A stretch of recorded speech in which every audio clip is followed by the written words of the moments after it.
Nuguam clapala seguila glumaquigila, Gaia clonimgays glumuscamadaurina glutachis. We've been on a historical journey, and I think if you put literacy out there, when I started 37 years ago, it really did pertain a lot to English and how we learned the language. And I think over the 37 years, certainly in the last 5 years, I've seen it shift more because we have different perspectives on literacy. And literacy for us is not just about writing. As a First Nations person who grew up in Alert Bay, there's a lot of different literacies that we function in. And I realized that as I left there and came to a city, we see literacies in a different way, that you have strengths and knowledge in so many areas. So I think in the last few years they've worked really hard with the different courses that have been developed to look at things like oral literacy through storytelling, for example, and different areas about where we bring the art through literacy and what's your knowledge when a carver picks up a piece of wood or a piece of stone and starts to shape in his mind what he can carve and what the stone is telling him. Everything we did was linked, and it was actually linked through stories. So I think that piece of saying to teachers, well, how do you do that? How do you teach through story? How do you hit all of those different angles by being able to relate and giving of yourself? And that's how learning takes place, and then you start to develop the other literacies through your own story and recognizing that piece of everybody has a story to tell.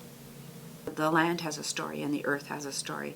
And so when you get students out of the classroom and they're walking along the beach, or they're walking up on the mountain, or they're walking in the forest, the whole thing, again, it's about having that environmental literacy and story that comes from the plants and the trees.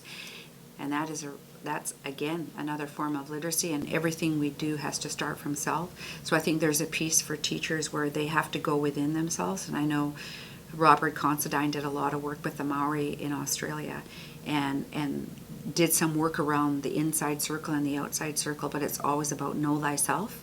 As Dr. Lee Brown said, you cannot change an attitude without an emotional experience, and that starts with self. We continue to work at bringing authentic voice as often as we can into various teachers' classrooms. And the goal is that they will hear the stories, feel the movement, and hopefully feel comfortable enough to be able to start practicing that themselves in a classroom.